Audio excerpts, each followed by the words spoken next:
And certainly shopping trolleys have come a long way from when I was younger, and they were big and bulky. And made of steel. And made of steel. What would you prefer to have blow into your car in a parking yard? A steel one or a polymer one? So that's one of the driving factors of design progress is getting appropriate solutions. There's more trolleys in the world than vehicles. There's an extremely high amount of trolleys in the world. We all have to push them at some time in our life, possibly with the baby over there as well. So they do pose a very big design challenge from the point of view of cleanliness. They're shocking with germs. So you have to consider the cleaning of them. And also the comfort of pushing them, what they do, how they nest together is quite important. It's called the nesting pitch. They need to pack into each other very finely for transporting around the world and for stacking in the supermarket. So you'd be amazed how much design actually goes into a supermarket trolley, of all things. How do we bring financiers, marketers and designers together? I try to fly the flag and preach the gospel of design, so to speak, and I've been doing that. And I've fortunately, in the last few years, managed to start raising proper investor capital to get proper investment into product development, which then can magnify into multiple scalabilities of 100,000 pieces of something a month and even into millions of pieces a month.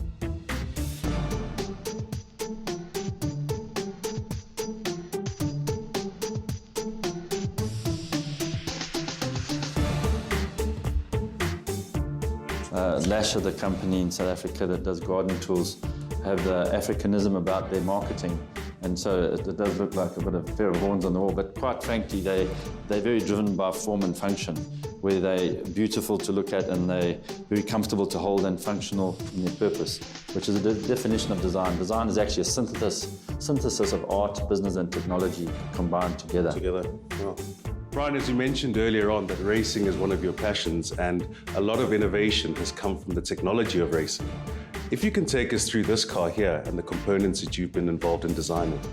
Well, this represents quite sophisticated technology at the real, what I consider the most purest form of motorsport, and it is considered 95% of Formula One drivers come out of karting.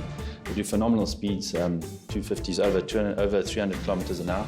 And these little 125 puppies can go in excess of 200 kilometers an hour. Wow. And the technology to achieve that, you have full telemetry, advanced braking systems, and the materials used. This particular component here, that's the gear selector from Jensen Button's Formula One car.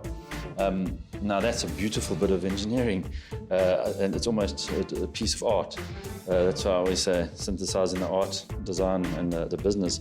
The technology and that combination is really important in terms of embracing technology and stretching it and squeezing the best out of it. Design is all about process.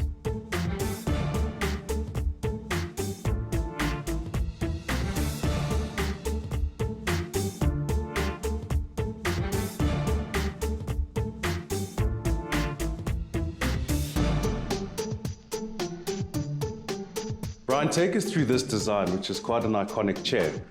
Well, the fundamental difference between what we do here and an engineering function on the planet, we have thoroughbred engineering, but then we have art and the human factor. So design actually scopes from fine art, where we do trophies, for example, over there, which is a trophy for Deloitte and Touche Company to Work for of the Year. So that's a bit of fine art in terms of sculpture, through to a bit of objet d'art. This is a sculpture you can incidentally sit on. So it's not quite a chair. Yeah, but it's a chair with a bit of extra spunk. Its name is Excess, which is sex spelled backwards, if you actually want to look at it that. So it's a very sensual, what you would say maybe a deck chair on a super yacht, and that's where it's actually heading. But certainly objet d'art is the finer end of the arty side of what's a very serious engineering subject. So we go from aerospace, Formula One, underground mining equipment, very serious engineering demand, right through to a bit of objet d'art, through to fine art. So that's a broad scope, and that's what constitutes the broad spectrum of design, and that's why it's so exciting. We've done to date 527 different bottles globally, from Coca-Cola, we do Knorr salad dressing, and the great South African brand, Aquele, that's from Stang in Natal. But great story this, it was a missionary and his accountant who had a spring on their missionary station in Stanger, outside of Stanger, Natal. And that's turned into a very, very powerful brand in South Africa. So bottles are definitely part of what we do.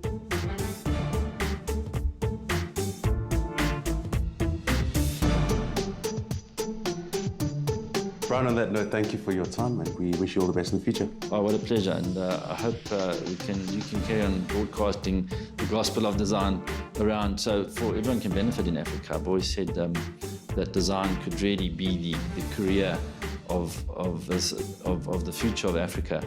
And back in the day in Hong Kong, I worked there a lot. We said South Africa should be the Hong Kong of Africa, which Hong Kong is to China initially back in the day. So, well, let's hope we can see some of that into the future.